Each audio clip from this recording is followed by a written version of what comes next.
السلام علیکم ورحمۃ اللہ وبرکاتہ۔ حضرات محترم، ہمارے بزرگان دین، ہمارے علماء، ہمارا اکابر اتنی تیزی کے ساتھ اٹھ رہے ہیں کہ خدا خیر فرمائے۔ ابھی میں نے ظہر سے پہلے ایک ویڈیو میں آپ کو حضور مفتی اعظم ہند کے خلیفہ کے دنیا سے جانے کی خبر سنائی تھی۔ ابھی میں ظہر کی نماز کے بعد اپنا واٹس ایپ چیک کر رہا تھا تو ایک اور مجھے خبر ملی۔ دہلی ہی سے ایک سید صاحب تھے، بہت ہی زیادہ پائے کے بزرگ، جو ان کی بہت ساری صفات تھیں۔ ایک صفت جو تھی وہ راہ خدا میں پیسہ خرچ کر دینا۔ جی، جیسے ہم آج کل 150 کا نوٹ خرچ کرتے ہیں، ایسے وہ لاکھوں روپے خرچ کر دیا کرتے تھے، لاکھوں روپے۔ جی، کوئی بھی ان کے پاس مدد کو پہنچ جائے، خاص طریقے سے مسجد اور مدارس کی تو اتنی کہانیاں ہیں ان کی کہ بس ہاتھ میں جو بھی آیا، لاکھ، 2 لاکھ، 10 لاکھ، 20 لاکھ وہ فٹافٹ دے دیا کرتے تھے۔ آج ان کا انتقال ہو چکا ہے۔ ان کا نام کیا ہے، کہاں رہنے والے تھے، وہ ہم آپ کو ڈیٹیل کے ساتھ شارٹ طریقے سے بتانا چاہیں گے۔ سخاوت کا وہ بہت اونچا پہاڑ تھے جو آج زمین دوز ہو چکا ہے۔ سخاوت کا وہ اگتا ہوا روشن سورج تھے جو آج غروب ہو چکا ہے۔ اہل سنت والجماعت کا ایک روشن ستارہ تھا جو آج ٹوٹ چکا ہے۔ اعلیٰ حضرت عظیم البرکت سعادات اکرام کے بارے میں فرماتے ہیں، تیری نسل پاک میں ہے بچہ بچہ نور کا، تو ہے عین نور، تیرا سب گھرانہ نور کا۔ یہ دہلی کے رہنے والے تھے اور دہلی کی مساجد اور مدارس والے، مدرسوں والے اور مسجدوں والے ان کو بہت اچھی طرح سے جانتے ہیں۔ جو بھی ان کے یہاں پہنچ گیا، جی میں تو ان کے کہانی قصے سنتا رہتا تھا کہ 200 سالوں سے یہ اس طرح سے پانی کی طرح اپنی دولت کو بہا رہے تھے۔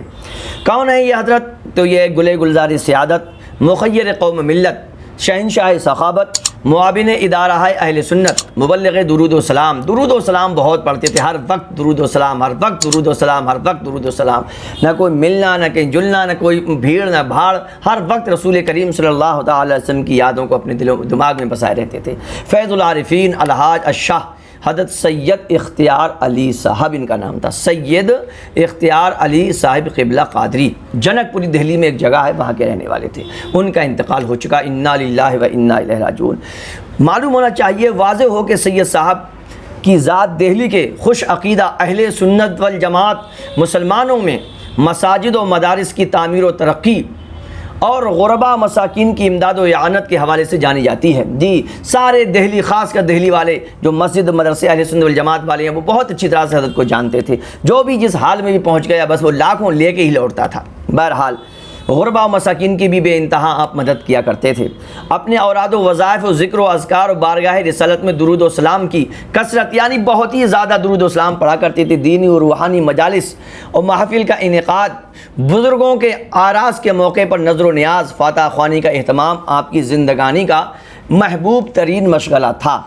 بارگاہ رب العزت میں دعا ہے کہ مولا تعالی اپنے حبیب پاک کے صدقے اس عاشق رسول صلی اللہ علیہ وسلم کی مغفرت فرمائے، جنت الفردوس میں اعلیٰ سے اعلیٰ مقام عطا فرمائے اور پسماندگان کو صبر جمیل اور اجر جزیل عطا فرمائے، آمین یا رب العالمین۔ بجاہی سید المرسلین صلی اللہ تعالی علیہ وآلہ وبارک وسلم، صلاۃ و سلام علیک رسول اللہ نبی اللہ حبیب اللہ۔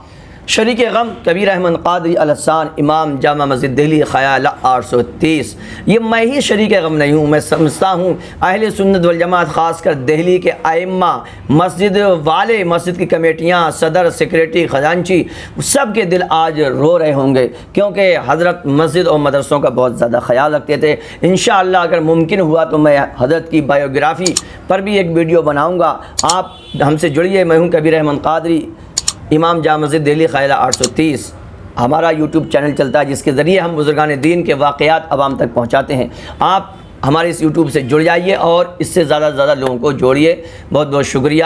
رب کائنات حضرت سید اختیار علی صاحب قبلہ کے درجات بلند فرمائے، ان کے سارے گھر والوں کو، ان کے بیٹوں کو، ان کی بیٹیوں کو، ان کے سارے پریوار کو صبر جمیل عطا فرمائے، اور ہم سب اہل سنت والجماعت کے علماء، ائمہ ان کے غم میں برابر کے شریک ہیں۔ السلام علیکم ورحمۃ اللہ وبرکاتہ۔